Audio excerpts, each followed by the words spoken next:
आज आप सुने आषाढ़ मास की कृष्णा चतुर्थी को व्रत कथा।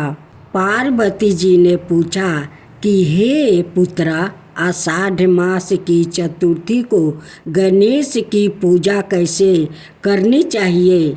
आषाढ़ मास के गणपति देवता का क्या नाम है? उनके पूजन आदि का क्या विधान है? सो आप मुझसे कहिए।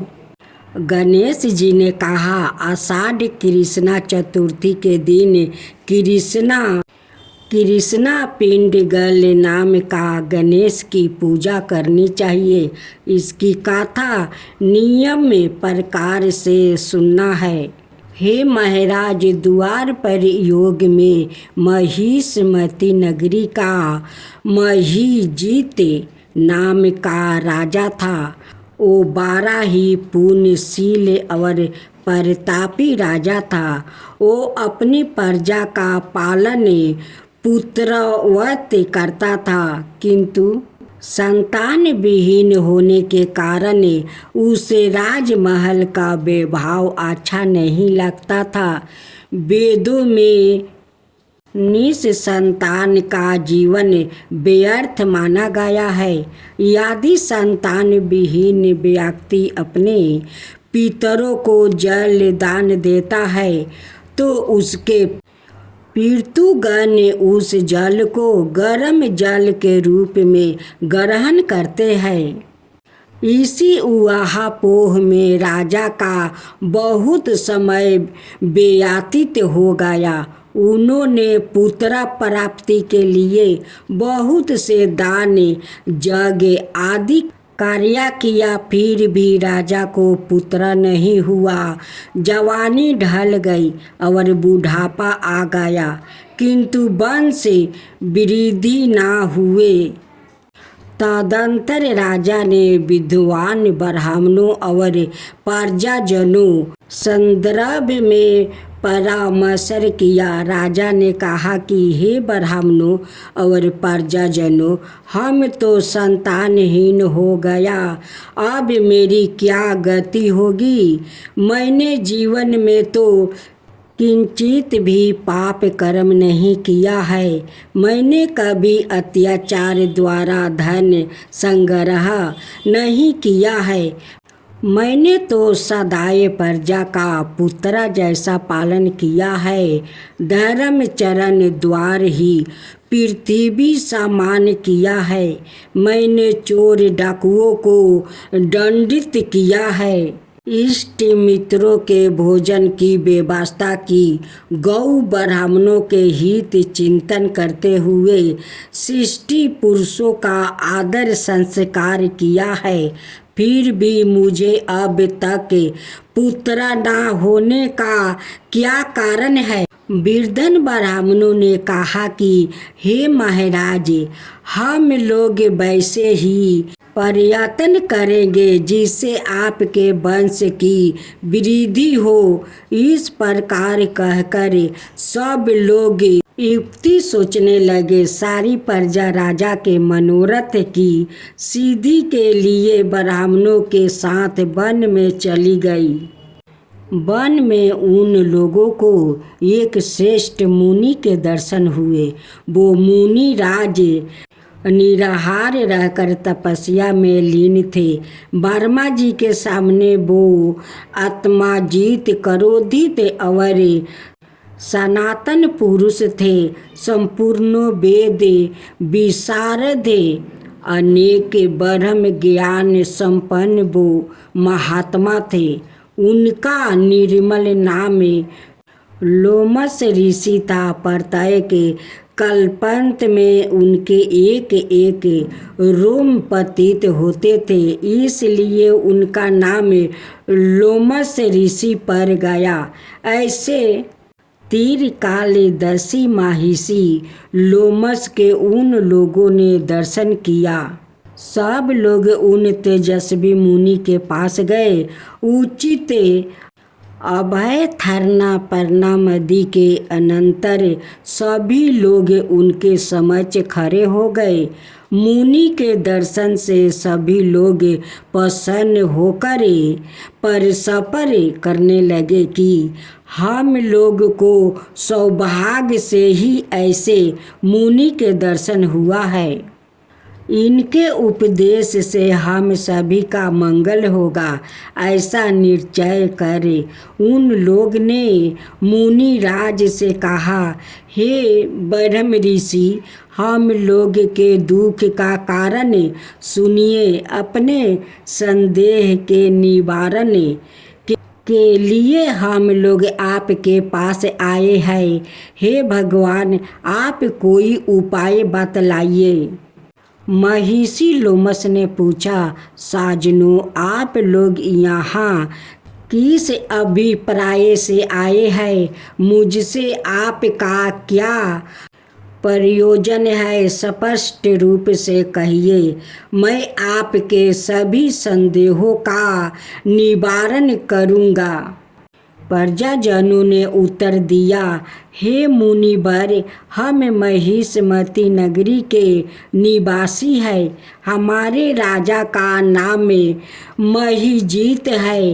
वो राजा ब्राह्मणों का रक्षक, धर्मात्मा, दानवीर है, शूरवीर, मधुर भाषी है। उस राजा ने हम लोगों का पालन पोषण किया है, परंतु ऐसे राजा को आज तक संतान की प्राप्ति नहीं हुआ।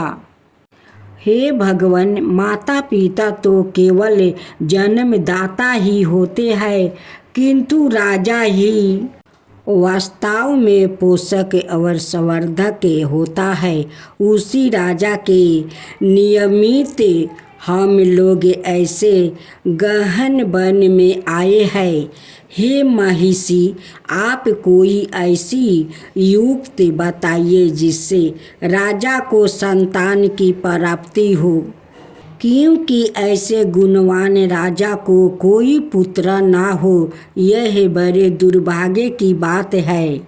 हम लोग परस्पर विचार विमर्श करके इस गंभीर वन में आए हैं। उनको सौभाग्य से ही हम लोग ने आपका दर्शन किया है। हे मुनिवर, किस व्रत, दान, पूजन आदि अनुष्ठान करने से राजा को पुत्र होगा? आप कृपा करके हम सभी को बतलाइए। प्रजाजन की बात सुनकर महिषी लोमस ने कहा, हे सज्जनों, आप लोग ध्यान पूर्वक सुनो। मैं संकट नाशन व्रत को बतला रहा हूँ। यह व्रत निसंतान को संतान और निर्धन को धन देता है। आषाढ़ मास कृष्णा चतुर्थी को एक दंत गजानंद नाम का गणेश की पूजा करे। राजा व्रत करके श्रद्धा युक्त हो ब्राह्मणों को भोजन करवाए और उन्हें वस्तु दान करे। गणेश जी की कृपा से उन्हें अवश्य ही पुत्र की प्राप्ति होगी। महिषी लोमस की यह बात सुनकर सभी लोग खरबद होकर उठकर खड़े हुए। नतमस्तक होकर दंडवत प्रणाम करके सभी लोग नगर में लौट आए। वन में घटित सभी घटनाओं को प्रजाजनों ने राजा से बताया। प्रजाजनों की बात सुनकर राजा बहुत ही प्रसन्न हुए और उन्होंने श्रद्धापूर्वक विधिवत गणेश चतुर्थी का व्रत करके ब्राह्मणों को भोजन वस्तु आदि का दान दिया। रानी सुदक्षिणा को श्री गणेश जी के कृपा से सुंदर और सुशील क्षण पुत्र प्राप्ति हुआ। जो व्याकृत इस व्रत को श्रद्धा पूर्वक करेगा वो समस्त संसारी के सुख के अधिकारी होगा। चौठ माता की जय हो, चौठ माता की जय हो। एक सेठ सेठानी थी, उनके एक बेटा और बहू थी। बहू सबको भोजन करवा के फिर सवाए भोजन करती थी। एक पड़ोसिन ऐसी भी थी जो रोज पूछती कि बहू आज क्या बनाया खाया है। बहू कहती, हे पड़ोसिन ठंडो बासी। एक दिन उसके पति ने ऐसा सुनकर विचार किया कि आज तो पकवान बनाया जाए, फिर देखती हूँ कि मेरी पत्नी क्या कहती है। उसने तरह तरह के पकवान बनवाया और घर के सभी लोग ने एक साथ बैठकर भोजन किया। आज भी पड़ोसिन ने पूछा तो बहू ने कहा, पड़ोसिन ठंडो बासी। सेठ के लड़के ने सोचा कि कोई बात तो अवश्य है जिससे कि मेरी पत्नी ऐसी कहती है। उसने अपनी पत्नी से पूछा, तुम रोज ठंडो बासी क्यों कहती हो? क्यों तुम बासी खाती हो? ऐसे क्यों कहती हो? जब कि अपना सबने एक साथ बैठकर कई तरह के पकवान खाए। उसकी पत्नी बोली, आपने जो खा रहे हैं वो बाप बूढ़े की कमाई है। जिस दिन आप काम करके लाओगे उस दिन मैं समझूंगी कि ताज़ा भोजन कर रही हूँ। अब एक दिन लड़के ने माँ से कहा, मैं एक बार शहर में कमाई करने जा रहा हूँ। माँ बोली, बेटा अपने पास इतना धन है कि खाया नहीं जा सकेगा। माँ के माना करने पर भी बेटे ने सवाए कमाने का मन बना लिया और जाते समय पत्नी से कहा, मैं जब तक कमाकर बहुत सा धन लेकर ना आऊं तुम चूल्हे की आग मत बुझाने देना। एक दिन चूल्हे की आग बुझ गई तो वो मन ही मन घबराने लगी, कहीं मेरे पति पर संकट तो नहीं आन पड़ा। जल्दी से पड़ोस में से आग लाकर चूल्हे में राख देती है। ऐसा विचार करके पड़ोस में गई।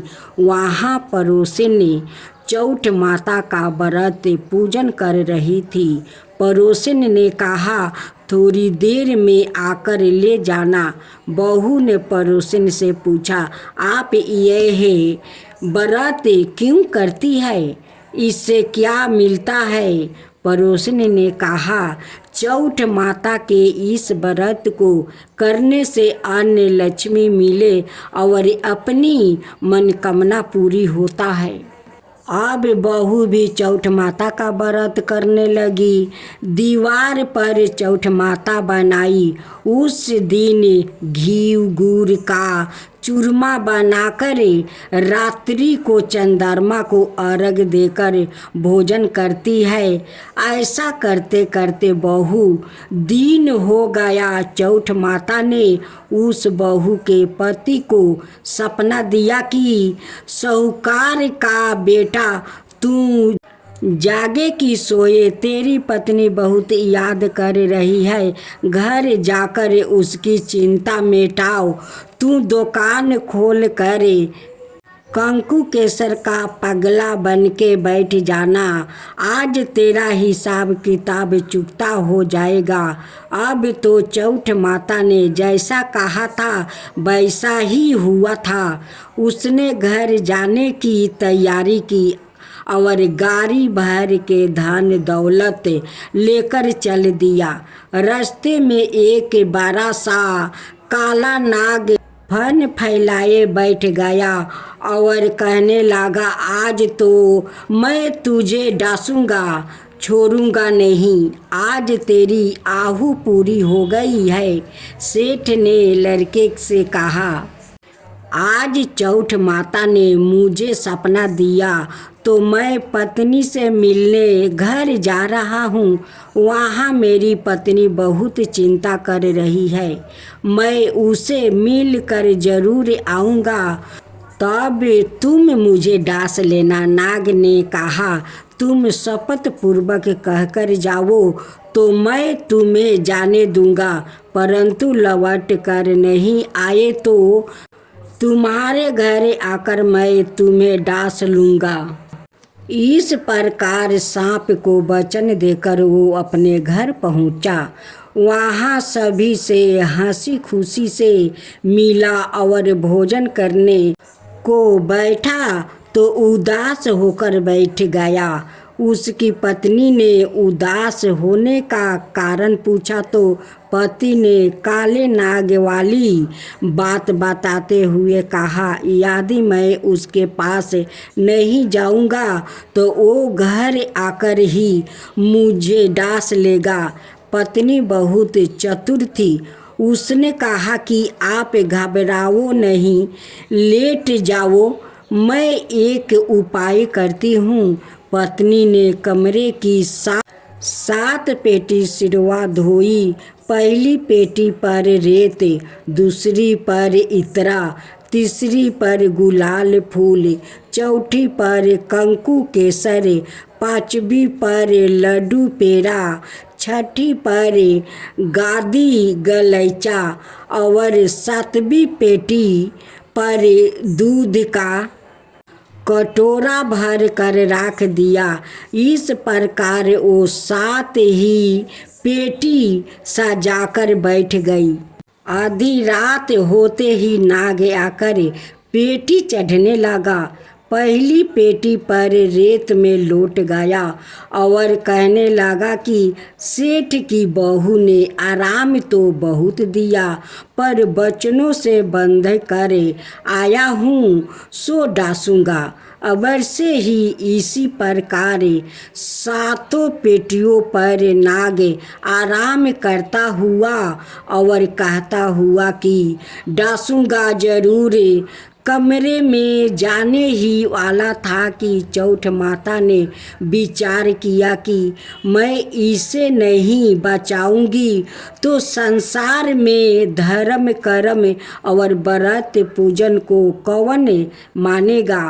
अब तो गणेश जी, चंद्रमा जी और चौठ माता ने उसे बचाने का विचार किया। चंद्रमा जी ने उजाला किया, चौठ माता ढाल बनी और गणेश जी ने तलवार लेकर नाग को मार दिया और ढाल से डंक दिया। अब बहू भी थकी हारी सो गई। दिन उगा तो लोग बेटे से मिलने आए, परंतु बेटा बहू तो उठे ही नहीं थे। बहू देर हो गई तो माँ उन्हें उठाने गई। माँ ने 7 पेटियों पर जो कुछ देखा तो बहुत घबराई और बेटा बहू को आवाज़ लगाई। बेटा बहू उठे तो देखा कि एक ढाल तलवार वहाँ पड़ी है। अब ढाल उठाई तो वही काला नाग मारा हुआ पड़ा है। बेटा बहू ने सोचा कि आज तो धर्म कर्म ही आरे आए, जो भगवान गणेश जी और चौठ माता ने हम सभी को रक्षा की है। चौठ माता, आपने जैसी सेठ के बेटे बहू की रक्षा किया है वैसा ही सबका रक्षा कीजिए। जय गणेश जय गणेश जय गणेश देवा, माता जानकी पार्वती पिता महादेवा। जय गणेश जय गणेश जय गणेश देवा, एक दांत दयावंत 4 भुजी धारी, मस्तक सिंदूर सोहे मूस की सवारी। जय गणेश जय गणेश जय गणेश देवा, माता जानकी पार्वती पिता महादेवा। अंधन को आँख देते, कोढ़ियन को काया, बाजिन को पुत्र देते, निर्धन को माया। जय गणेशी जय गणेशी जय गणेशी देवा, माता जानकी पार्वती पिता महादेवा। हार चढ़े फूल चढ़े और चढ़े मेवा, लड्डुअन का भोग लगे संत करे सेवा। जय गणेशी जय गणेशी जय गणेशी देवा, दीनन की लाज रखो सुबह सुती बारी, कमना का पूरा करो जग बलिहारी। जय गणेशी जय गणेशी जय गणेशी देवा, सूर्य सायं शरण आए सफल की जो सेवा। जय गणेशी जय गणेशी जय गणेशी देवा, माता जानकी पार्वती पिता महादेवा। जय गणेशी जय गणेशी जय गणेशी देवा, माता जानकी पार्वती पिता महादेवा।